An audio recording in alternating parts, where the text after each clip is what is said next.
What is going on, good people? Thank you for tuning in to another episode of Say That Podcast. And y'all know my motto, don't say this, say that.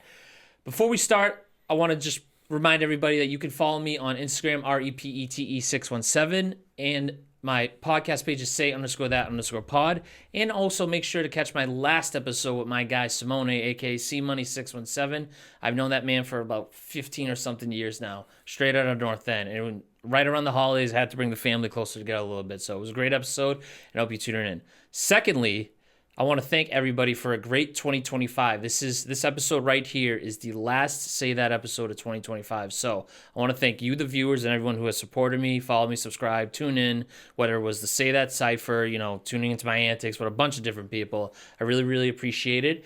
And I will see you guys at the top of 2026. I want you guys to enjoy your holidays, so there will be no episodes on December 24th and 31st, because, you can guess what those dates are, right? Anyways.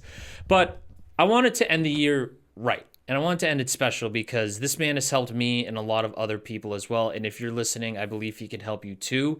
He just wrote a book called 100 Tenets of Good Men and has been life coaching CEOs, millionaires, billionaires, entrepreneurs, everyone that you could think of.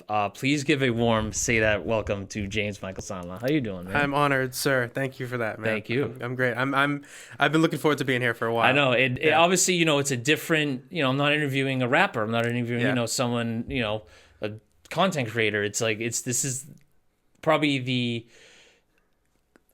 not out of left field, but kind of just like the shift that that was probably the shift I'll ever do, honestly, on this podcast. Sorry, everybody. No, sorry if you tuned in for whatever it was, but I promise it'll be a good episode. So for those who don't know you, but again, they probably should, why don't you explain to the audience a little bit more about yourself and what you do? Yeah, so my name is James Michael Sama, as you said. About 13 or 14 years ago, I started writing a blog. At the time, blogging was a big thing, Yeah. And I just did it just because I wanted to get my ideas out there, talk about what I thought relationships should be like, how to build confidence. And it was my name. I didn't have a brand. I didn't have anything set up. It was just me writing. About 3 months into writing, I had an article that started to gain some traction. And I was used to getting 3,000 or 4,000 views a day, which at the time I was pumped. I'm like, this is a shitload of views. Yeah, it's great. Yeah, it was awesome, So I was building up, and I woke up one morning, and I'll never forget. It was there were a couple thousand views, first thing in the morning. And I'm going, wow, I'm definitely going to beat my record by tonight, And it ended up being 60-something thousand views that day. And the next day it was 200 and something thousand. By the end of that week, I had over 1.5 million views in one day on this one article. And I'm going, something's happening here. Yeah. And so it started snowballing and snowballing and snowballing. I started getting calls from radio stations. D.L. Hughley read the whole article on his radio show. It was everywhere. Wow. I think it was everywhere. So I started saying, well, I got to do something with this or I'm just going to miss the boat. So I started writing more, seeing what people were talking about, really just getting a little more brazen about my opinions. And now there's been over 40 million people that have visited that site. I've done talk shows, live events, speaking engagements, as you mentioned. Then I parlayed it into a coaching practice that I've been doing full time for more than a decade. So it happened randomly. I still don't know how the article went viral. I have no idea how it happened. And it really prompted me to dive into psychology, human relationships, human behavior, learning as much as I can about how people operate, right, so I can then help guide each individual to kind of their ultimate version of themselves so they can live the life that they want to live. Yeah. And the journey continues. Absolutely. Now, what was the article about? It was called 10 Ways to Know You're Dating a True Gentleman. Nice. So, I like that. Yeah, people were like, well, what is this guy talking about? You know what I mean? It sparked conversation. Well, because they don't want to hear it from some random guy on the internet. They hated it. They of course, hated right, it. Right? Yeah. It's who's this guy to tell us what to do? That's exactly what it was. And then all of a sudden it's maybe he's right, I think, a little bit, right? So, that's funny. But what I kind of always wanted to ask you is, when was that, breaking point for you where you were like, you know what, this is the career I want to do. These are kind of the things I want to help people with. So it's funny, and I can say this and my wife will see this, but I can say it because she knows all about this. Back when I was I think 19 or 20, there was a book that came out called The Game. You ever heard of it? I have not. Okay, so I'll add it to the list though. it's very interesting. So at the time, it was interesting to me because it was about the pickup artist community, right? So these pickup artists. Now, ironically, one of them now follows me on Instagram, the guy who wrote the book, which I think is hysterical. There you go. So this whole community of guys created essentially a system, like a formula. You go out, you say these things, you act this way, you do this thing, and you can literally take home any woman that you want from the restaurant, the bar, and it was bananas. There's videos online. They made a TV show about it. It went crazy, right? So I'm going like, I was no good with women the first 2 decades of my life. I was useless. So I was like, okay, what can I learn here? How does this work? And then I started seeing problems with it because these guys were literally rehearsing scripts, right? And they would run out of things to say. And then I literally knew guys who would go to the bar with a script in their pocket, run out of stuff. I'm not making this up. And they would have to leave because they're like, I'm done. Yeah. Or they'd get into relationships and they'd fail. Right. Yeah. So I'm rambling, but the long story short is I would go onto like the message boards with these guys and be like, you're fucking this up. This is how you should be doing it. This is how you should be doing it. And I'd spend hours like giving advice, talking to them. And then, fast forward a few years later, when I wrote this blog, I'm going like, people are lost. And now I'm getting messages and emails and like phone calls, like asking my opinion. And I was like, maybe there's something to this. Like people are seeking this type of guidance, this type of help, this type of advice. Maybe I can turn it into an income stream. Of course. And that's so cool to realize because, those problems still persist today. Yeah. In today's day and age. And I'm sure, that same article you wrote all those years ago is pretty much still relevant today, right now. You know what I mean? So it's funny how almost in a way, where back then, and I'm only speaking from social media experience, right? And shifts in society and culture. It wasn't at the forefront as much as it is now. Like, whether this quote unquote male loneliness epidemic, what women are doing nowadays where they seek independence more stuff. So seeing that shift in real time and actually being ahead of the curve and be like, hey, I actually wrote about this all those years ago. Not that you called it, but it's like, well, if you don't want to be a part of this shift, this is what you can read and actually learn from it instead of just kind of, to me, I think it's just a trend of like, the things I said before. I don't really buy it. I think that, there's people out there that are ready to be in relationships. They're ready to, have partners or whatever that may be. But I think that they're in their head too much about it, where they can't really put the ego aside and be like, you know what, let me listen to someone else. Because I feel like with that, you can't really figure it out by yourself. That's why, like I had started out to try to help guys. Right. And my audience ended up being like 90% women because all the guys, to your point, were like, why am I going to listen to this random asshole? Right. And screw him if he thinks he's better than me and blah, blah, blah, which I don't, but that was the perception. Yeah.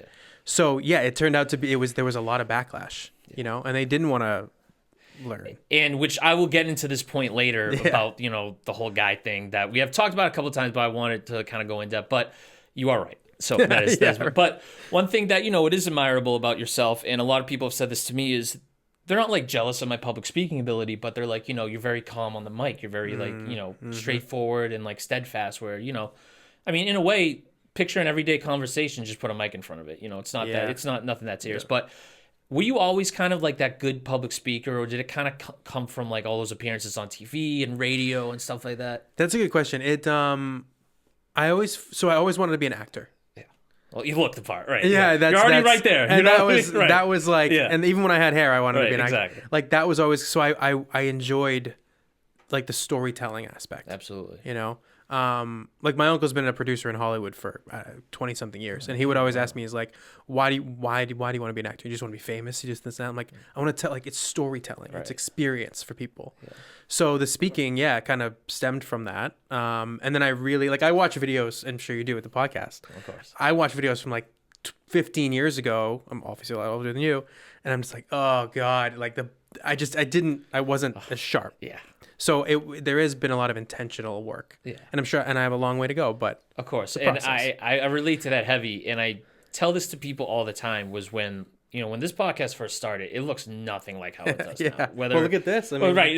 Besides just the studio aspect of it, of course, because that's a big change. We basically went from a studio the size of like this wall to that wall in this one area to this beautiful place. but it's how, I act and like how I structure the podcast. Like before, I'm going to be honest with you, I don't know why I thought this was a good idea, was we'd go through segments first and then the guests would come in last. But I'm like, all right, that's turned into a 2-hour podcast, stuff like that. We're not really getting like the meat and potatoes of like what I want to ask this person, right? Yeah. Because you figure you got to take in, half hour, 45 minutes with segments and then another hour with the guests. It's like, all right, whatever. But I feel like, those who aren't in the creative community I'm in, especially like a lot of my friends have come up to me and said, your ability to like speak on the microphone is like really like impressive. And it's something like, you don't just think about getting good at it because you just do it. You know what I mean? You're like, oh, by this episode, I'm going to be this good at this public speaking. By that, it's just, it really is like one of those things that like the thing that has come naturally to me the most is just like, dude, I'm just talking to people. Like, you know what I mean? Do I have set questions beforehand? Of course, because I want to remember what I want to ask these people. Yeah. But I think just that aspect is very funny. Now, you had mentioned, you're a life coach, and the important word in there is coach or coaching. It's not therapy. Correct. So what is the difference between what you do and like therapy almost, where it completely like differentiates from each other? I think it's a great question, first of all. And I say this to everybody, like when they first come to me for coaching. And I have to say like, and yeah, life coach is the most accurate. Yeah. But I feel like there's a weird stigma around that term. People are like, oh God, life coach. Like I like, as you mentioned, I coach a lot of CEOs, executives, like, and you find with executive coaches, they're basically life coaches for executives. Right. So like sometimes I go with executive coach. It's hard to pinpoint like what I want to even say that I do, even after all this time. Mm-hmm. So, but life coaching is accurate. You're right. It's just, I wish it wasn't called that, No, I hear it. I understand that. Yeah. But you're right. So so I find the difference between like the therapy and the coaching, which I tell everybody is like with therapy, which I think it's an immense help for millions of people, obviously. Absolutely. That's sort of like understanding, where did I come from? Why am I kind of the way that I am? Like what shaped me into the person that I am? Understanding one's self, right? Like from day one up into today. And then the coaching is let's pick up the ball from today and move forward. Like how do we strategize? How do we plan in advance? Like how do you create now the next version of yourself intentionally? Like that's sort of where the coaching, the guidance, the advisory comes in, because it's more actionable moving forward. And it's an unregulated industry, which is not great if you're some random person off the street. Right. And I'm not saying that I'm, some Tony Robbins or whatever, but anybody can be a coach if they want to. Whereas therapy, like you have to follow a certain criteria, you're licensed, so you have certain rules you have to follow. Coaches can say whatever the hell they want. Right.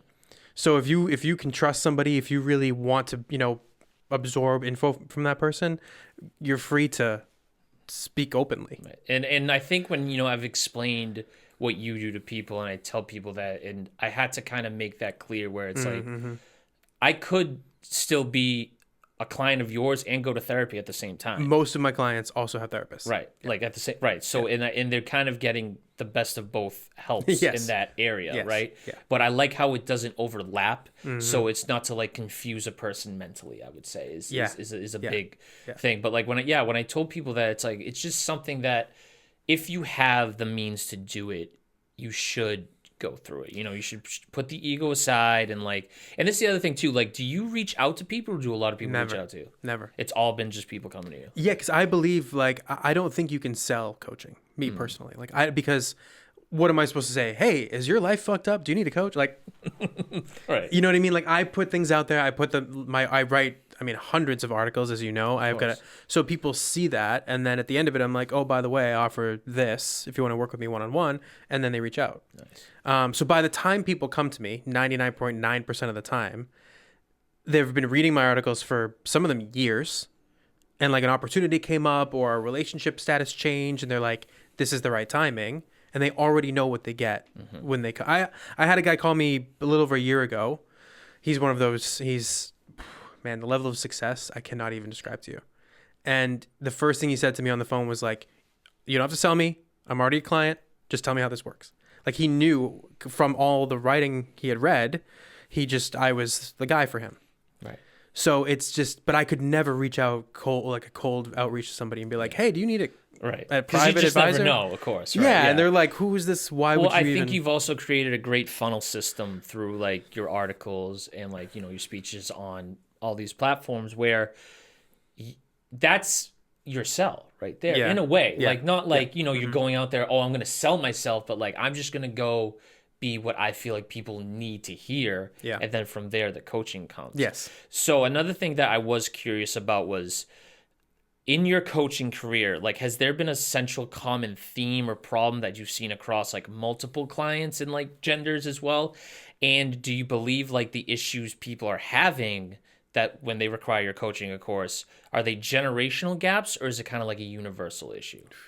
Man, I mean, first of all, these are like Thank on you. point questions. Yeah. Had to be on point. Let me just say that. I told shout out to my mom. I told her like I know who Yeah. was coming in. Like she knows the deal. So yeah. Let me just yes, on point. Okay, so it's funny because over the past few years, like, because it started out with relationships, right? Like all the dating and stuff, as I mentioned before, and that was, I'd say, I still focus on that to this day. But I'd say 3 or 4 years ago, I saw this trend with people where they were like, they'd come to me, talk about the dating stuff, the relationship stuff. They would start going out and dating, and then they'd say, I actually don't know if I'm ready for this.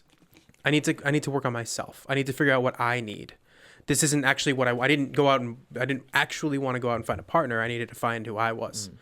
So I started kind of refocusing and being like, people need to have guidance towards their identity.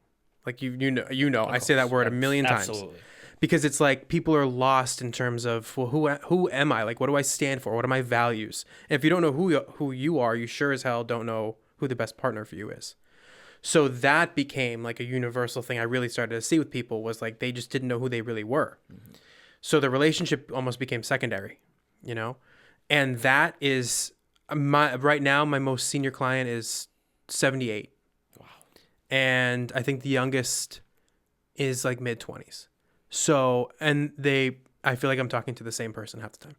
Because it's the same, nobody talks about the identity piece or like, who is it that you want to become? And a lot of times the more and more successful that they get, I mean, I've got like doctors and lawyers, and as you mentioned, CEOs, like these people are making decisions every day for everyone else. Even in a family, it's like for my spouse, for my kids, for now my employees, for my shareholders. And then they wake up one day and they're like, wait a minute. I mean, why am I doing this? Where am I in all of this? So people lose sight of that really easily, and they have to be recalibrated and refocused. That's part of what the coaching is all about. And see, which is, I'm glad you brought up the identity thing, because I feel like in today's era, we're living in a very like, I don't want to say the word fake. I want to say the word, I'll use a wrestling term, kayfabe, where you're believing what they're presenting is real. Yeah. You're keeping it alive. So if you see like the bad wrestler in the street, you'll boo them.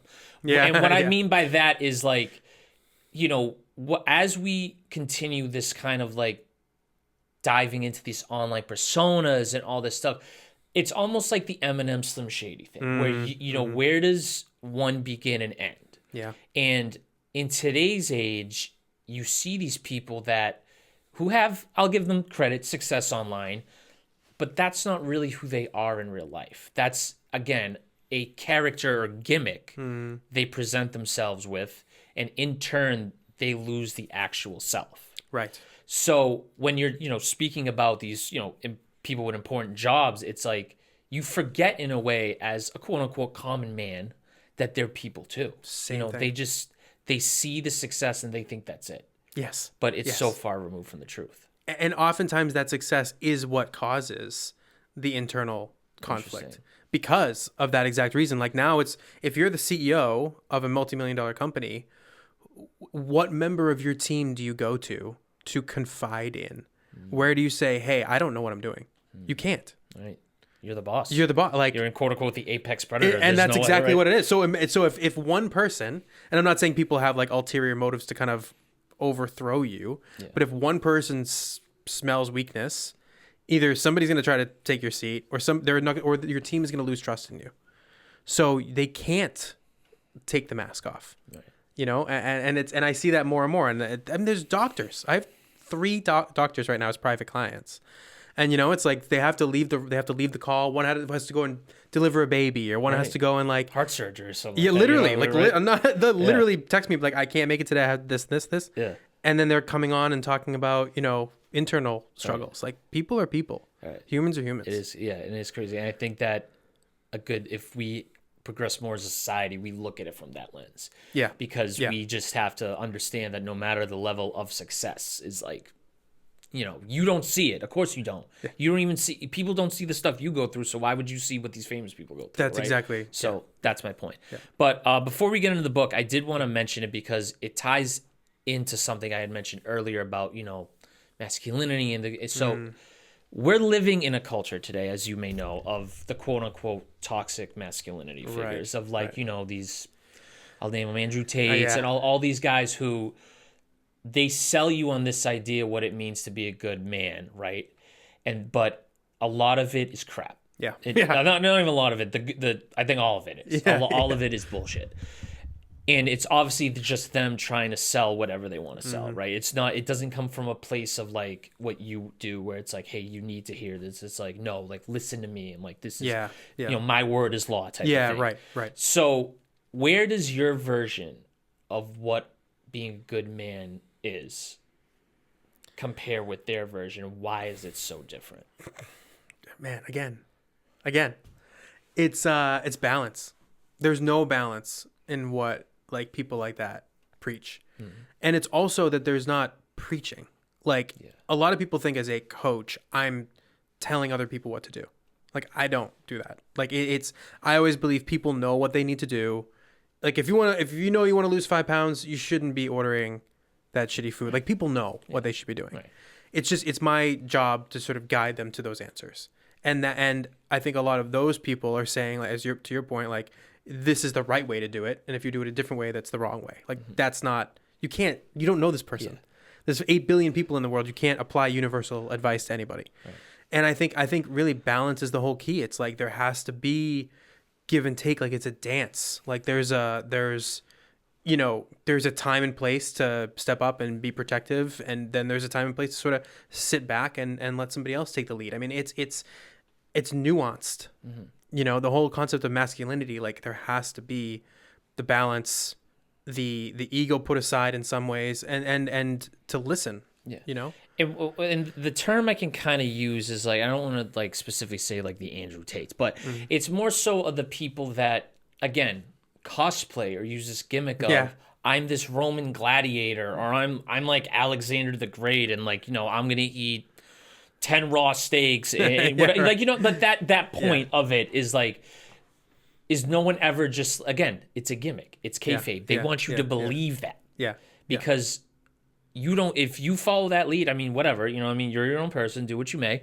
However, you're gonna find yourself, in my opinion, a very shittier spot because you're already comparing yourself to like these great men in history, or you want to be like so and so. And don't get me wrong, like again, shout out to you because you can read meditations by yes, you know what I mean. Yes. And you take what you want from that, but it's all about the self, right? It's not about like, you're not a Roman conqueror. You're not going to go to war every hour of every day at 19 years old because you need a piece of bread or whatever it is, right? We're in 2025. Society has progressed far past that and less barbaric. Keep in mind you. But I just feel, where you come in this society, or this culture, I should say, instead of society, that champions that, and you're like, hey, listen, like, no, let's get to the actual root of it, and let's actually talk about the tenets of good men. To lead into that, right? And it goes back again, I say, to identity, because it's like, if you are, because cosplaying is a great word for it. Like if somebody's, because if even if one of those guys, as that you're mentioning, is genuinely that person, even if they are like pounding raw steaks and this and like, even if they are doing that, that's because for whatever reason, like that's who that person is. So if you look at that person and you go, oh, I want to be like that, but you're not actually, you start to do that and you're like, what is this? Like, this sucks. This isn't, right? And now you're pushing through it and you're like, this isn't what I thought it was going to be. Like, so even if that person is that guy, if you're not that guy and then you try to force yourself, it's then you become even more confused. Yeah. It's like that's where the identity piece comes in, the authenticity. It's like, well, if let him be that, what are you going to be? Like, Right. who are you going to work to become? Of course. And again, these are things that this is why I deviate from the rapper norm. Because I feel like it gets to a point where people, even if it's 100, people have to hear that, right? Yeah. But we are going to move on to the 100 Tenets of Good Men. This book is out now. It's available on Amazon and your website as well, correct? Yeah. Just is it the 100 tenets or 100 tenets? The 100. The 100 Tenets. 100s.com. Yeah. All right, there we go. Yeah. So you mentioned on the back that one of the premise of the book is the world has forgotten what it means to be a good man. Mm-hmm. Why do you believe that is? And how can this book help today's crop of men become their better selves? And I know I'm asking a lot of at once, but lastly, what was the inspiration to write this book? Well, it's God, again, nailing it. Three-pronged question, right? Yeah. So, I think largely to your point earlier about like I think there's been a lack of role models for a while. Like I've been saying Very that for true. a long time, right? And that goes into what I was talking about just a couple of minutes ago with what are these kids today looking up to? So think about it, right? If there's a gap, if there are no role models that are essentially modeling masculinity, what healthy masculinity should look like, there's just a giant hole there. So whoever is going to be the loudest and the most brazen and the most flashy or whatever is going to by default then fill that hole. And people are going to go, oh, there it is. Yeah. There's my guide. There's my sage or whatever. Yeah. And it's just a default placeholder. So you went from having no role models to having negative role models. Mm-hmm. So I think that has caused like a massive amount of confusion. And people then go and try to mimic what those guys are doing. They fall on their face because, again, it's either not working for them. It's not who they really are. It's against their real nature.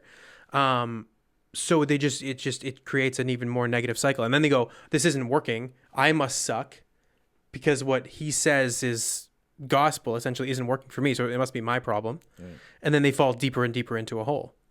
So I think that's been kind of the crux of this issue of like, well, where's the guidebook? Like who's even telling people what it is like to be, a good man essentially.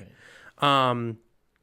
And the as I had mentioned before, like when I first started writing, it was supposed to be for men. And then they didn't want to hear it from me because, I was criticizing them, which is fine.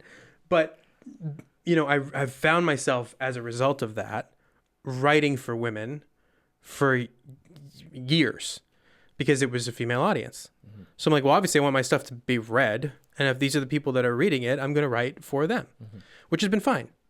But, more and more recently, like I've had more male clients, which previously it was like 80% female clients. Now there's been more men reaching out and I started being like, I think it's time. Like it's time to just write something specifically for men, and ironically, I mean, there's a lot of women who have bought that book too because they're like, oh, well, it's universal. And, I'm like, yeah, but I want it to be, I just want it to be something that guys can sink their teeth into, I mean, because in the book, you touched on a lot of like societal roles that kind of men go into. So in a way, women can't relate to that. Yeah. Whatever that may be relates to that. But I think it's funny that, this book does have women buying it because they're probably looking at it like, oh, this is what they should be doing. And that's all. There's always that like secondary, like, well, let me get a peek behind the curtain, right? Yeah. Like I have one client out of New York who's a physician, and she's a woman, and she's bought. I can't even tell you how many copies of this, and she tells me, she's like, I'm handing them out like candy. She's like, I'm giving them to patients. I'm giving them to people just to, like, there's a private boys' school in New York that she's trying to get me to go to speak at. Like it's supposed to be sort of like a framework, like it's like there's, legacy and purpose. There's things about relationships. There's like, the wealth and work section, like building something that lasts longer than you. I mean, I tried to make it sort of all encompassing as like a reference guide. Like, oh, this is something I want to focus on now. What are some ideas I can take to... And I feel like it's a book where you do read through, but you also can pick it up at any time and flip to whichever tenet you land on. Yes. And be like, okay, this is how I can improve in this area. So that begs my next question to you, of course. Like, if you had to pick the 3 specific tenets that you would kind of put on that Olympic pedestal, out of the 100 that are in the book. Yeah. What ones would you kind of put in that top 3 as opposed to like, not saying that they're all bad, right? Yeah, Nothing yeah, like, yeah. But like if you had to single out 3 that are like, this is, pay attention to this, what would those 3 be? So the first one that hit me when you said that, and and not everybody watching this is going to have kids. And up until, 6 years ago, I didn't either. But one of them is about that. One of them, and I have always kind of felt strongly about this, and it is, don't prepare the road for your children. Prepare your children for the road. Because I think like the world it's and this is another thing that I've evolved over the years. I've become much less filtered and much less like I don't sugarcoat things as much anymore. Like the world is a tough place. Yeah. Right? Like, yeah, it's getting, I don't mean to be a Debbie Downer, but it's getting a little bit worse. It's definitely it's getting rougher. Yeah. You need to be prepared for the reality of what the world is. Right. And I think over, in recent years or I don't know, a decade, whatever, I think there's been a sort of a softening of like, let me try to protect and mold and make sure that, and I understand wanting to protect your kids. You have to protect your kids the best you can, but you can't wrap them in a bubble. I can't wrap in bubble wrap and send them out to school every day and hope nothing's going to happen. Like things are going to happen and they need to be prepared for it. So that whole thing about like, prepare your kids for the road of life, essentially, I think is vital. Building something that lasts longer than you is a big thing, because like, that's one of the reasons why I do write. And because it's like, these things will last. Those articles will be online for, hopefully, unless who knows, but these things will outlive. Right. And so I think that that's a big thing that I want to drive home with people, and like love and devotion. There's a big piece about like loyalty to the woman that you're with. Amen to and that is, I'd probably put like the cherry on the sundae with that one, because it's like, and there's at least there's 100, it's so hard to, right. But like, that's always been the core of my being, as you know, like I've witnessed it with my parents, as you have. Like, if that core solid foundation of the relationship isn't healthy, everything around it will fall apart. So the piece in there about like, you never take for granted, you never neglect, like you never make the woman in your life like question, or the man in your life, whatever, like you never make them question your love for them. Like, I think those pieces, because now you've got, you have the relationship piece that is like, let me solidify my home life, essentially. And then if that does extend to children, you've got that part covered. And then you've got building something that outlives you, which for purpose, living with purpose, career, building a level of success and things like that. Like, I think those 3 things kind of encompass the totality of life. Absolutely. Obviously there's 97 more of them, but like those 3 stand out to me. Yeah, and I thoroughly agree with that, because I say this to people a lot on the time, artists who come on, because as a rapper, musician, whatever your career may be, your career goes through a lot of phases. So I always make sure to tell people, like, listen, these interviews, they're going to be on Apple, Spotify, YouTube forever. Yeah. Like, the internet's a giant archive of stuff. Even if YouTube goes down, I'm sure there's some type of thing where it'll be on that site. So it's important for them to then re-listen to it and be like, wow, like this is where I was at in this career and stuff like that. So in a way, like that made me realize the legacy thing, right? Because I was out for, my work situation and stuff like that. So that's one thing. But like, I just felt like media wise and story wise, like whatever, even the words that are coming out of my mouth right now, they're just going to be there forever. And I think that's a big thing. I also believe that new fathers should read this book, because I don't know the exact stats. I'm only assuming. But a lot of today's men are younger fathers. Like my parents had me, they were 33. So and growing up, I always thought that was the thing where, you're in your 30s. Okay, that's what you said. When I first started, having friends that are having kids in their 20s and stuff like that, I selfishly was like, did you guys even try to enjoy life? Yeah.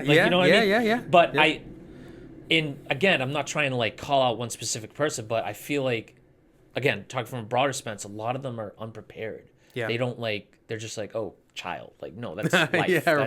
That is a person that will grow up to be potentially 90 years old. Yeah. Like, this is a commitment that they don't realize until it may be too late, or whatever the case may be. So in that sense, I feel like this book is very important for the new dad to kind of give them the groundwork of like, listen, whatever your situation may be, wherever how the kid came into your life, this is reality now. Yeah. And what you do with this now, given reality, is this. Yeah. So that's just one thing I was trying to make.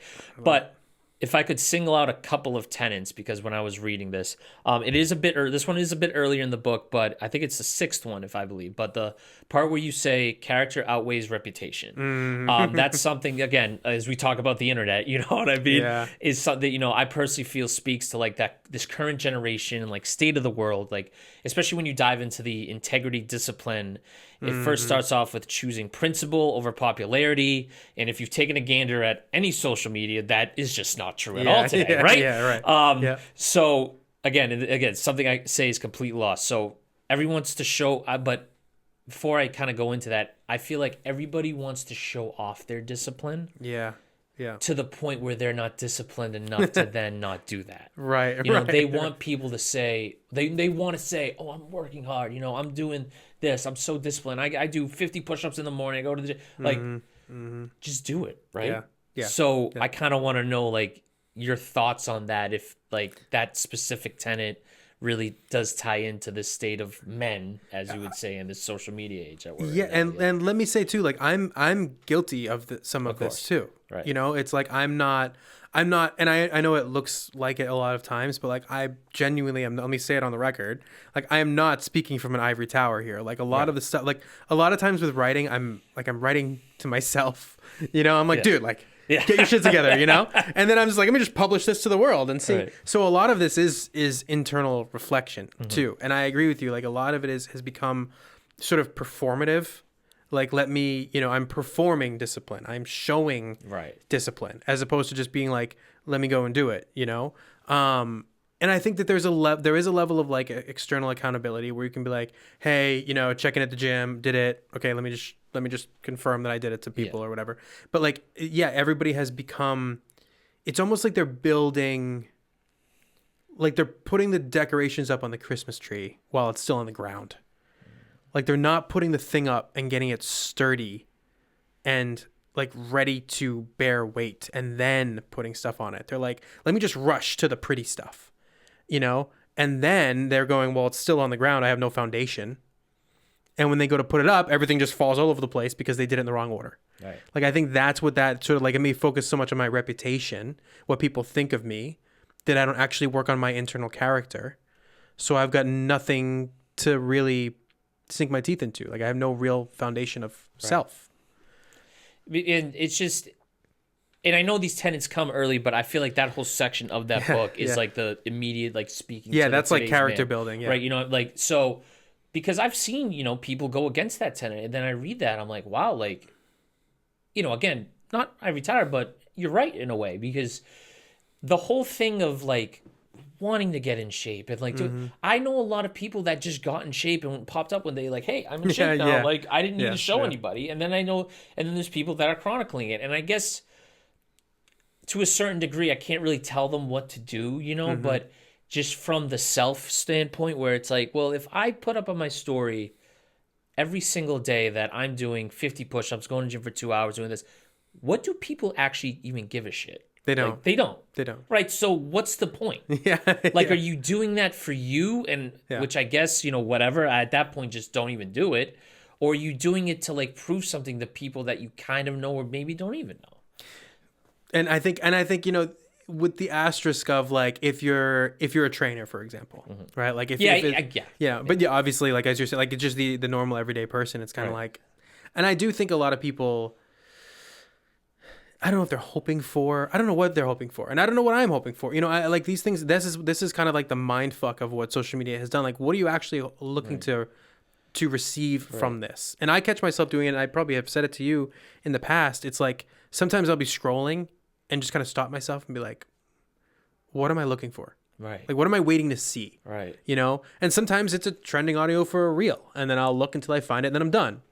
But it's like, if there's not, I think you just sort of get into this like automatic play of just like, oh, scroll. And then it's like, whoa, hold on. Yeah. Like, what's actually going on here? Right. And I think what you had said earlier, like just now, it ties into of the lack of validation a lot of people get that they think they need, right? Yeah. And I mean, I see this a lot with, again, we use you don't like the term life coach. I'm not a big fan that's of fine. That's, But like say, I'm not a big fan of the term content creator because I just, that doesn't mean anything to me. You can, if I filmed a video of my Italian dinner, am I a content creator or a food blogger? Whatever. Yeah. But I digress. Yeah. But my point is, I feel like a lot of them seek that validation 100%. from these unknowns, and they're so miserable without it. And I'm thinking to myself, like, dude, like, are you even happy doing this? Like, or are you just spinning the wheel of fortune, and you think you hopes it lands on either 100,000 views? It's like, oh yay, 10K views, okay, or just you're bankrupt, right? Yeah. So it's just like we have created, unfortunately, that I think just this part we have to get away from is the needing of validation, So it's very interesting you bring that up. So I think we've talked about this too. Like my engagement on my social media is total shit. Like I look back on 2018, 2019 maybe, I get 600, 700, 900, 1,000 likes every single post. Every post. Now I get nothing, right? And so I have to just be like, okay, my reach is shit. Like it just tanked to the point where people will go to my page and be like, would you buy all your followers? Right. I'm like, no. Yeah. I've been verified since before you could buy it. Like, no. Yeah. but like, it just looks like crap. Right. But now I'm to the point where but the ironic part about it is the coaching practice, for example, is easily 5x what it was revenue wise when I was getting a ton of engagement on social media. So which would I prefer? Right. Like, I can't pay my bills with a bunch of likes. No. So what's the real thing that you should be focusing on, And now it's kind of become like a visual journal for myself. I'm like, I'm going to post this because I like it. I think it looks good. I think it makes sense. I'm going to get 3 likes on it. And I really don't give a shit, But it took me a long time to get to that point where it was like, I put something up and like, nobody liked this. I should go delete it. Like now I just... But yeah, and you're right. And I saw an article the other day, I don't know if it's Wall Street Journal or something, about this thing with content creators where they feel like they are on this constant hamster wheel and they can't stop. Like, especially if they are making any sort of money, they're like, I can't slow down. I can't not post this because I'm constantly on, literally. Right. Like you get a global audience. I mean, every moment, every day, and then you don't show up for a few days and you're screwed. Right. So it's like now you're running on a treadmill at full speed and you can't slow down. And I think this whole thing about rat racing, I don't even think it applies to like the everyday person going to a 9 to 5 anymore. I literally think it just applies to that more where, it's true, yeah. I mean, I'm not going to really sugarcoat it, but you're kind of like that circus monkey dancing for the audience, right? That's yeah, and then you're going to do the next thing. How much longer can you dance, or what's a different dance move you can do? Yeah, or what's the next trick, right? So that's why, like, whatever this podcast may be, and again, this is something I have to learn too, is just, I understand it's an archival legacy. Like, it's like, if one of my rapper friends blew up tomorrow and someone asks, how did you get your start, whatever, you go to that episode. And that episode may not have a lot of views or whatever the hell, but it's like, it's there. Yeah. There's a reason for it being there. And do I really care about getting paid? It'd be nice to. Sure, yeah. But am I going to also stray away from, like, my values or how it makes me feel? Absolutely not. And that brings up a point that I've thought of before. It has skewed our mentality so much, right? Like, people are getting, because if you get 100 views on a video, you're like, fuck. But picture 100 people. Right. That's a lot of people. Right. Like, if you can't fit 100 people in this room, right, that's a big amount of people, But people look at that and go, this person got 6 million views, this person got 9 million views. My wife gets millions of views all the time on her reels. I can't do shit on my reels. And I'm like, a part of me is like, damn. But then I'm like, okay, I got 500 views. Like, that's a lot of people. So I think there's a book. It's I think it's a book. It's called 1,000 Real Fans or something like that, where it's like, that's all you need. Yes. Yes. It's just 100%. And okay, so like, let's look at 1,000 people, right? In an NFL stadium, that's not a lot. Yeah. right? Yeah. Let's just put that for example. But to you, if they're buying $10 worth of whatever you're selling, 100%. Yep. that's a monthly income that a lot of people don't get. So I think the way we just view like people in terms of like a number, Yeah. just needs to change. Where we have to realize, like, even if you have 100 fans, Yeah. that buy your shirt for $20, Yeah. That's what's that? 2,000. Yeah. Yeah. $2,000 right there. Yeah, That's a month, a bill, or whatever paid off. Yeah. And all you have to do is sell a shirt to people. That's And then you keep growing that. So that's why I just have to think that people need to believe that more. Where it's like, in comparison to all these other numbers, sure, they're not. But it's still, again, you put 100 people in a room, you're going to be like, holy shit, there's a lot of people here. And that's one of the things like I had to learn sort of the hard way is that but the numbers don't necessarily equal revenue. Like, yeah, there's a lot of people out there who can crush it and are making a shitload of money from their audience. And they get the best of both worlds. That's awesome. But there's plenty of them who are. Remember the guy? I think we talked about the guy. Like, he's got beautiful cinematic content. He's got a lot of tattoos. The 4 million followers and broke guy. Yeah. Like, it's a perfect example. Right. And it's two different skill sets. Like, creating great looking content and generating revenue are not the same thing. No. Which it's the whole like starving artist thing. Right. It's been the case since the dawn of humanity. Right. We've got the starving artist. It's the same exact thing. Of course. So it's like people are immediately jealous of everybody who's got all these crazy, insane numbers without knowing what it actually translates to in real life, tangible outcomes. Right. And then, again, these are things that people need to hear. Yeah. So to go back to the book, because this is, again, it's a little early one, but it stuck out to me more. For Tenet 13, it's the part about without having virtue to accompany fine things such as a nice car, watch, or whatever it may be, they become hollow trophies signifying nothing more than egotistical appetite.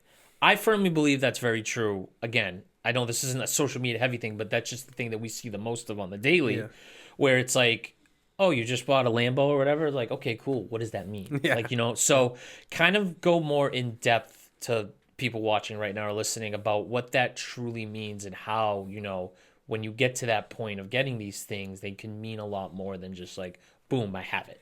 That's so you know me with the cars. Right, of course. Like, it's always been my thing. The exotic cars have been my thing. Thankfully, like, I had a chance to achieve that, and watches here and there, little things like. Right. To me, it's a meaningful symbol of value that was brought. Like, if I'm able to help enough people, to serve enough people, to bring enough value as a advisor, coach, whatever, like, that to me is a reward in some ways, to say like this is a symbol of what I've been able to achieve. I have met a lot of people, and the majority of people that I've met through the cars and all that stuff have been phenomenal. So most of my closest friends are from all of that. I've met a couple of them. Like, one, for example, a few years ago, I remember this guy would be at these car shows, and he, would have his Rolls Royce or would have his whatever, and he would just he wouldn't talk to anybody, he wouldn't look at anybody, just had a weird attitude. Mm-hmm. And I started wondering, like, well, what's his deal? Like, everybody else, people are showing up in Ferraris and Lamborghinis and talking and chatting and having a good time. And they're, some of these people, like, they're plumbers, they're electricians. They're not like, snobby people. And this guy's sitting over here in the corner. I'm like, what's the deal with that guy? He won the lottery. And I started thinking to myself, I'm like, I think there's something to earning a thing. Yeah. That turns you into the type of person that is capable of earning it. And it comes through resilience. It comes through learning that failure is a very, very real thing. It comes through collaboration, teamwork, learning how to communicate, like all the things you need to do to succeed.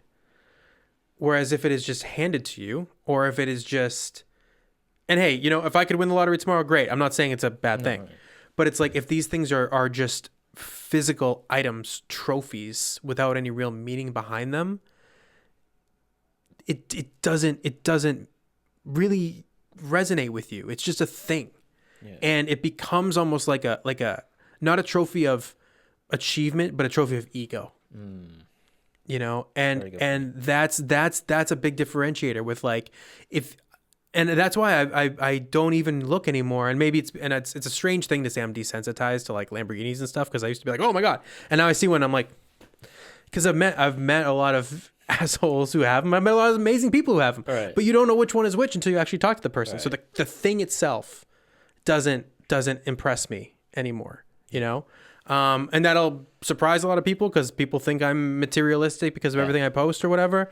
And I'm like, if I was materialistic, I wouldn't be supporting a family. I wouldn't be sending kids to private school. I'd be on a fucking yacht somewhere by myself. In the Mediterranean. Like, let's be real about my priorities here. Right, you know exactly. what I mean? But I like all the stuff. Don't get me wrong. But if it's just about the stuff, it's like it's quality of life. It's something that allows you to feel more comfortable and feel more special about and give to other people these things, you know? Yeah. So it's like that's the whole like vulgarity thing in just like it's if it's a thing and you're showering yourself in it for the sake of whatever. Yeah. It doesn't last. And this is kind of a weird place that I heard this from, but it was Post Malone where he talked about where he has a line where he goes, "Made my first million, shit, this is it." Like he proved to himself that he can do that. Yes. And it then put that kind of battery in his back to go make more. So I think that's where we kind of get lost with these nice things that people have where, okay, you know, they bought the Lambo or the nice Rolex, but can they do it again? You know, can they go out and get another one? And if they can't, it just on the premise of their hard work, that's great. But if it's just a one-time thing that they just want to buy to look nice, then okay, we're talking about a different story here. Yeah, you know. Yeah. And to your point, like why did they do it? What is it that's and what's beneath the surface? Like, is that a reward to the self, or is it because I think it's very, there's a lot of that external validation. Like when I had my other car, like the exotic car, man, that thing, I couldn't leave the house. People would be like hanging out their windows, taking pictures. Like I get people sending me photos on Instagram every day of that car. Cause like, oh, I saw your car. Like it was nice. It was, but I think a lot of people just go straight for like, I need this validation from this thing. Right. And now that this car, people don't really look at it and it's great. It's fun. I love it. The kids love it. My wife loves it. It's great. Yeah. But yeah, I think there is this thing of like, let me just get the thing so I look like I have the thing. Right. And I am not preaching from an ivory tower. I want all this stuff too. Right. But I've spent decades doing like the quote unquote inner work that when I do get there, which I'm not there, but when I get there, I'm going to be like, then I'm going to feel more complete about it. Yeah. And I think a lot of people just chase the thing and don't then build the foundation again, as I said. And then they get there and they're like, this didn't bring me the feeling I thought it was going to bring me. Right. And I think that, again, it's just because a lot of things you say relate to society now, right? So it's the things that people need to hear. But again, like how with your first article, they're like, who's this guy to tell me? Yeah, but they'll probably say it here too. Right, of course. That's but fine. Again, we have to say these things because, again, no matter where society trends to, if it's in 20 years, this was said 20 years ago and it's still right. It's funny because, I'm pretty casual. You look great. You look better than I do. I appreciate it. Yeah. But I'm in a tux and the thing. Like I like a good tux suits or whatever. All that shit. And I keep seeing this thing online recently about like how like wealthy men, successful men, like don't wear backpacks. And they're like, oh, it's not about fashion and all this. And I think about this, and I haven't said it, but I wanted to say it.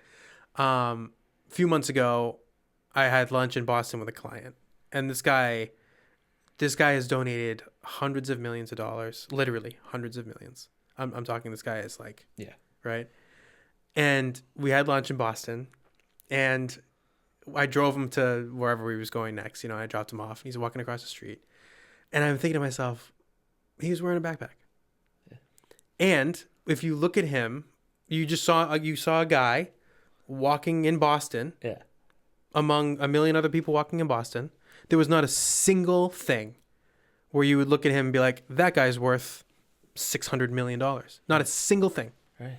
Yet there's all these narratives about like, oh, wealthy people don't do this or successful people don't. And there's a lot of this like, this must be the way it is. It's not. Everybody's different, man. Well, it's so funny you brought that story up because this was something that I've been sitting on for a couple weeks. And so after my latest episode with my last guest, we went to Encore because, we went over a friend there. We're just walking around perusing. And he knew a guy who works with the VIP hosts. Like, he takes them around. So he took us up to the high roller section and stuff like yeah, that. Where yeah. again, I've just walked through because again, I'm not that right now, but I'm looking around there, right? And I'm thinking, I just had this thought in my head, and then we go to a section behind there where it's for black. It's like black card or platinum members. Like you have to spend so much. You get free food. You get all these free nice drinks. You can sit there for free, whatever, away from everybody, right? Like super VIP. And I'm looking at the people walking in and out of this section and in and out of the high roller thing. I'm like, they're not like dressed in like Gucci. They're not dressed in like they're literally dressed like the guy that just left the office. Yeah. Like you just would have no idea that these guys potentially are worth, what they are because they're in the section they're in Encore. And that just sat with me like, wow, like it really is just about like your internal self and like your moral, valuable self when it comes to either making your money or whatever it may be in a business sense, Yes. And that's I find that interesting because like I don't know what I do know what the perception is because I've been doing this long enough to know what people think of me, and I really don't care, honestly. Right, but it's like, I don't wear like half the shit that I've bought tuxedos. I think I told you at the time, I bought a vintage Dior tuxedo on eBay for $40. Right. Okay. It's right under your nose. It's right there, like literally, like and I've had this thing for like 10 years. Yeah. Like I wear, if I wear a tuxedo, it's because I like the way it looks. Right. It's not because I'm trying to look like I've got $1 million. The guys with $1 million aren't wearing tuxedos. That was my point. They weren't walking in like that guy literally walked in. There was like a plaid, shirt that he had rolled up. It was a long sleeve, like basic shoes and jeans. Yeah. And he was just in there, with his lady. I'm just looking at him like, because I had, my nice hoodie on. I'm like, wow, like he's not to compare himself, but like I'm not, I'm in here because I know somebody. I'm not. I can't go in there regularly. He can't. The thing I do find is, and it's not even universal because nothing's universal. I think that's part of the social media problem too. Is like it's very black and white. Yeah. Like if you want this, you should do this. People who act like this are this. Nothing's universal. Right. The thing that I have found be a good indicator though is the watches. Yes. Because there's like, and I see this at car things all the time because guys will show up to Cars and Coffees and they're wearing just a t-shirt and a pair of jeans and a $60,000 watch. Right. And you go, oh, there it is. Yeah. So like there's, there's like things, but it's not. And I also think it depends on where we are. Like we're in the Northeast. It's more conservative in terms of dress. You go to New York City, you go to LA, like the people who have the means definitely are flashier with how they dress than they are here. But yeah, you can't tell anything. And that's part of the thing, it's like when I was living in LA, I was broke. I was broke. And I'd go to the sale section in Macy's, like before an event, and I'd spend $20 or $30 on a tux jacket that was on clearance, and I'd wear it to like a red carpet event. Nobody knew. I would take Ubers. I took an Uber to the GQ Men of the Year party in Hollywood, and nobody. Right. Is that a chauffeur? Is it an Uber Black? Who the hell knows? Yeah. And who cares? Right. Nobody's. Exactly. It's such a mind fuck. Dude. It really is. But I love it though. You know what I mean? Yeah. Because it's like you can have this ways of how you ever want to get your money or live life, but like it's just what do you like? You know, like what at the end of the day, like it really doesn't cost a lot to look nice. You know what I mean? No. You really like okay, if you like the brand, go for it. And you have the means, I'm not gonna stop you. But again, like what's the it's the quote, it's like I know exactly what you're gonna say. Poor people look rich or something like that, and the rich people act broke, or it's like something like that, right? Yeah. What were you gonna say? I was gonna say, do you want the thing or do you want people to see that you have the thing? Right, exactly. And it's like, and I think that's the cool thing about the watches, and even with the cars, like there's intricacies, like there's things that I'm like a baby when it comes to watches. Like I know a very limited amount, but like the people that really dive in and are spending the real money, and like they're doing it because it's a passion. Yeah. And they're getting brands that people don't know about, or they're like, they're really interested in it. So like that's their thing. Yeah. And you don't go and buy like some sort of micro brand that's going to cost you $15,000 because like people notice it. Nobody knows what that is. No, right. You do it because you actually, it's for you. And you're wearing it because it's on your wrist. I borrowed a watch from a friend of mine before I did a photo shoot for headshots because I wanted like something like if you know piece. Yeah. And it was a $45,000 watch. And he gave it to me for like a week, and I was wearing it, and I kept looking at my wrist being like, Like you feel different. But I guarantee you, not a single person that I saw that whole week had any idea what that thing was. No. None. Yeah. But it's like, when I had it on, I was like, yeah. Yeah. And it's like, it drives you a little bit more, you know? Like I visited a friend of mine who's highly, highly successful, probably 7 or 8 years ago. And he let me take any car. He's got a whole car collection. He's like, take what you want. And that's when I fell in love with like the Audi R8. It was an Audi R8 convertible, white with red interior, right? And I was driving that car. It was like a $220,000 car. And I was driving that, and for the first time, I was like, I get it. Like, I understand why this car is $200,000. Yeah. And to the normal person, that's gonna be ridiculous. Like 10 years ago, you could have gotten a house for that, you know? Right. And I was like, yeah, I get it. Like, you just feel different. And I think that's what to strive. It's not, that's the hard thing to describe to people. Like, it's not supposed to be just this material thing for the sake of, that's what that tenet is about. Yeah. It's not like the material thing for the sake of the material thing. Like, it is a different quality of life. The person driving a Geo Metro next to you in traffic when you were in a Rolls Royce is not living in the same reality as you are. Right. And people don't like to say that because you sound like a pretentious prick. Right. They are not. You're driving a living room, right, as opposed, it's not the same life experience. Yeah. You know? And is one person happier than the other? No, not necessarily. Right. Like, that's not what I'm saying. I'm just saying it's a fundamentally different experience of life. Yeah. So if you're going to try to do something or strive for something that is going to cost you a pretty penny, like, make sure you're doing it for the right reason. Yeah.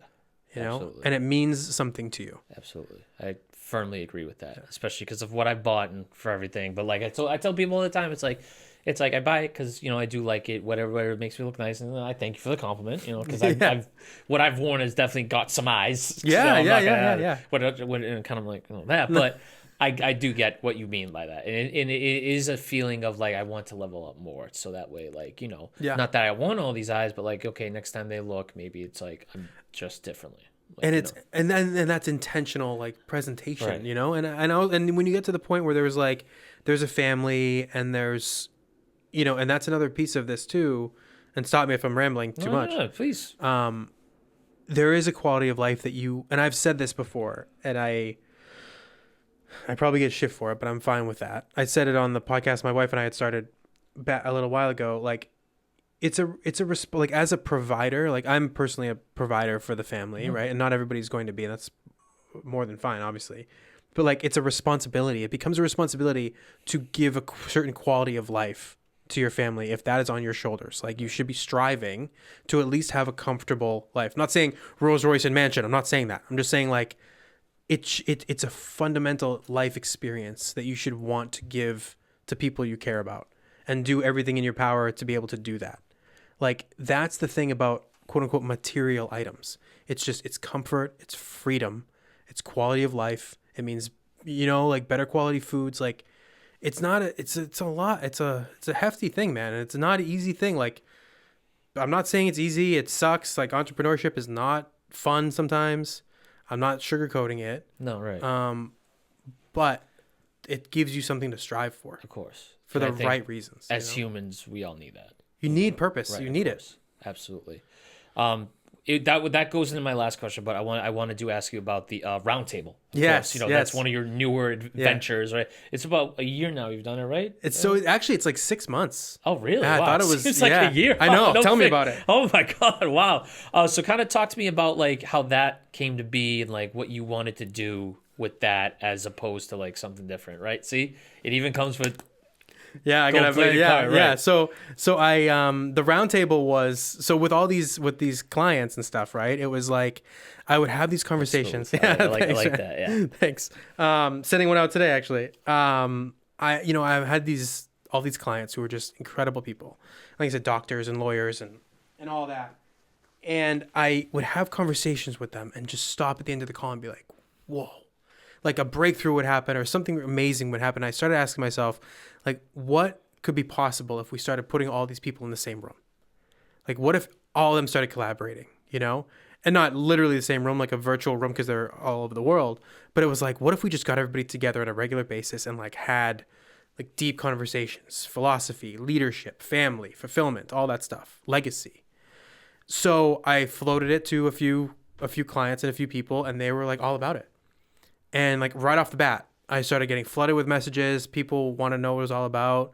And it's been growing and like steadily going for, yeah, I know it feels like a lot longer. Sorry, I keep hitting that. That's okay. It feels like a lot longer, Yeah. but it's been like 6 solid months. We meet every week. All right. And you have, what do you call it? It's not a ball you're calling it. What do you call it? Oh, we're doing like, I'm going to do like a black tie gala like New next York, year. right? Yeah. Yeah. It's either, and I've been talking potentially about a couple of Boston venues because Okay. there's a couple of people who don't want to fly into New York. Right.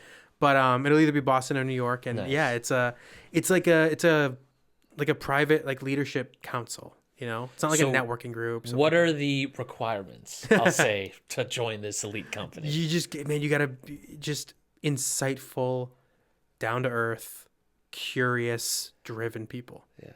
Like it's like, and I think, and people, some people see that and they go, well, I'm not a CEO. I can't join. I'm like, we have a PhD student. Like, it's not like, it's just good people. I mean, there is membership dues, like, Right. Because it's meant to be selective, and the people in that group, they come in and they share like real challenges. I mean, there's doctors who talk about like, I mean, they don't breach confidentiality, but right. I mean, they're opening up to people like, so to be in that room is there's value to that. And to receive what these people, like there's a lawyer who's helping somebody start a business. Like there's all sorts of resources in there that is, it helps people. Of course. Then we've got like a deal with a private jet charter for, I mean, it's that type of thing. Nobody's used it, right? but it's there. Hey, it's there, right? Of course. So, it's like I want it to be like a lifestyle enhancement. Well, yeah, and I like the whole, card distribution. Yeah. That's very cool because it's people wake up every day and they're like, I belong to something. I belong to something that I can provide meaning to, and I also get meaning out of. That's exactly. And there's one of the, you may have seen me post the photo. One of the doctors in New York. She's always like, she may see this. And I love it. She's like, she's sending pictures in the group chat all the time for the group. Like she gives the card to everybody. She's like, Starbucks. She's like, take a picture of this. Yeah. She stayed at like the Ritz in DC. Take a picture of this. Like she's giving her card to everybody to take pictures. She's like the ambassador of the area. It's amazing. People are proud of it. Of course. Cool. And it's something you should obviously be proud of too, because I thought it was so much longer the way it's just been growing and stuff like that. So to not even be a year since its inception is crazy. Amazing. It's only basically up from there. It's like what you did in 6 months, what are you going to do in 18? Like, well, and that's the beauty of it. It's like people talk about it, and I mean, and I don't want it to be like, I wanted to cap it at like 20 members. Mm-hmm. And I may even do less because 20 people on a Zoom call is a lot of people. Yeah. So I want the value to still be there, you know, and like right now there's like 8 or 9. And I think it's a really good, like, it's solid. Yeah. It's a solid group. Yeah. That's good. That's great to know. Yeah. But what that entails to my last question is how we have had these talks of legacy throughout this episode and stuff like that. And obviously what you are building is steadfast and strong. And like I have said, the amount of, artists and entrepreneurs I've had on this platform, when I do talk to them about it, they do kind of get a bit confused, some a bit scared, some give me an answer right away. So as it stands right now on December 10th of 2025, what is the legacy that you want to leave when it's all said and done? I want people to believe they can be better than they are today because of something I said or did or wrote.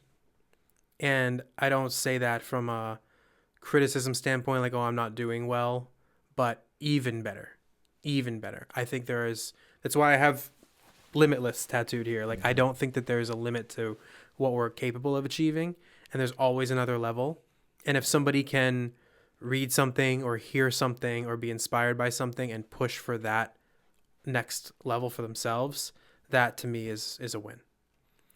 That's what it's always been all about. Very well said. Thank you, sir.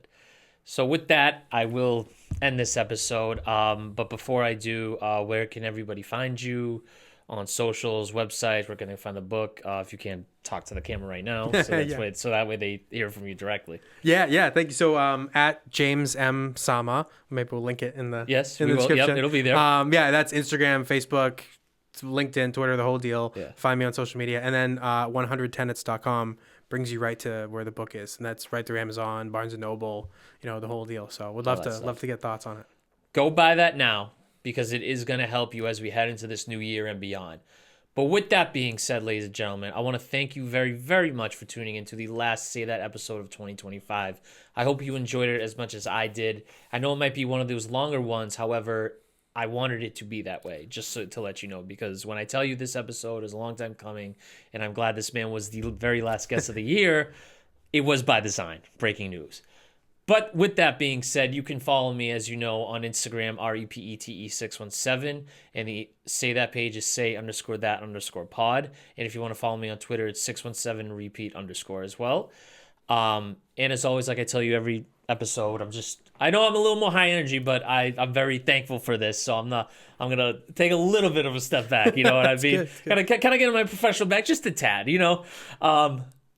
Please leave a like and comment under this video on YouTube, and make sure you smash that subscribe button to help grow this podcast even further. And if you're listening on Spotify and Apple, please hit the follow button. But once again, thank you for an amazing 2025. If you listen to any number of episodes this year, especially the landmark 100th episode, if you even tuned into the Say That cipher that we did, I know I had promised a second one this year. However, a second one is coming. We're going to get into that in 2026. But regardless of what you did this year for me, even if it's buying a hoodie, shirt, or hat, or pair of shorts, even if you put up a sticker somewhere that I haven't even seen yet, or you have a sticker on your phone, thank you very much. I'm super thankful. I hope you all have a very happy and safe holidays and a very happy and safe new year. And I appropriately end these episode, the last one of 2025, with, y'all know the drill. Don't say this, say that. And I will see you in the next episode in 2026. Peace.